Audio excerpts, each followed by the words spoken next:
தம்பிகளா, காக்கைய பாத்திருக்கேன், பருந்த பாத்திருக்கேன், கழுகனை பாத்திருக்கேன், குருவிய பாத்திருக்கேன், என்ன மரங்கொத்திய வேற நான் பாத்திருக்கேன். எதுக்கு கோழி பறக்கிறது வேற நான் பாத்திருக்கேன். ஆனா இந்த மாதிரி ஒரு பறக்கல் தம்புரா நான் എന്റെ ജീവിതത്തിൽ பார்க்கவே ഇല്ല.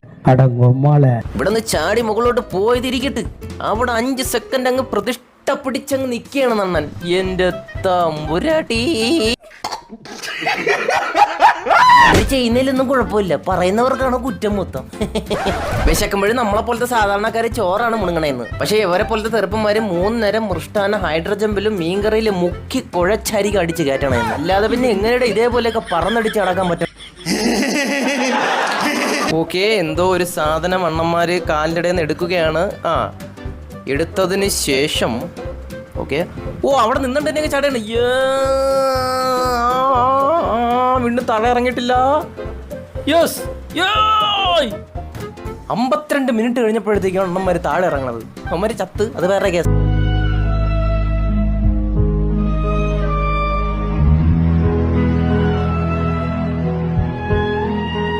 എന്റെ പൊന്നാച്ചനെ നിങ്ങളെ കാലിൽ സ്പ്രിങ് വെച്ചിട്ടുണ്ട്. ഓക്കെ ശരി, നിങ്ങൾ അങ്ങനെ ആയിരിക്കും ചാടിയത്.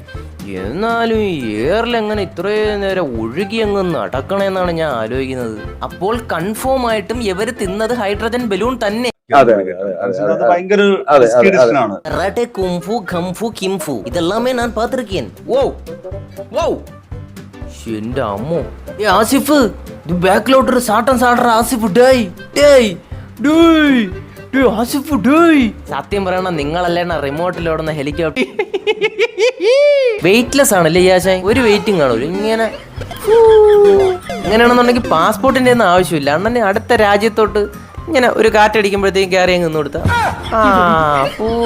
സൂപ്പർ, അടിപൊളി. കണ്ണാൻ കണ്ണാം ഒന്നതരമായിരിക്കുന്നു, വെറുതെ പറയാനൊന്നും ആയിരിക്കരുത്.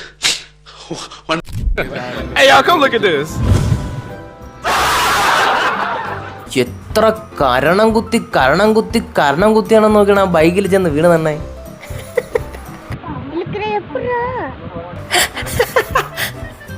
എന്തോന്നാ ഇതൊക്കെ. എങ്കിലും ഇതേപോലത്തെ റിസ്കി ഐറ്റങ്ങൾ ഡ്യൂപ്പിനെ വെച്ച് ചെയ്യുക. ഇല്ലാന്നുണ്ടെങ്കിൽ വലിയ വലിയ അപകടങ്ങൾ നിങ്ങൾ വിളിച്ചു വരുത്തും. മറ്റേ നൂലിക്കെട്ടി വിളിക്കുന്ന മറ്റേ ഇതുണ്ടല്ലോ ഒരു ബൊമ്മ, എന്ന് പറഞ്ഞ് കളിക്കുന്ന ഒരു ബൊമ്മയില്ലേ, അതിന് ഇതിനെക്കാട്ടി ഫ്ലെക്സിബിൾ ഉണ്ടെന്ന്. അപ്പൊ ശരി, എന്നാ പോണം. ഒരു എന്റർടൈൻമെന്റ് ആയിട്ട് എടുത്താൽ മതി കേട്ടോ. ആരും പൊങ്കാലിടാനായിട്ട് വരരുത്. എന്നാലും എനിക്കൊരു തേങ്ങയില്ല. ശരി, എന്നാ പോണം.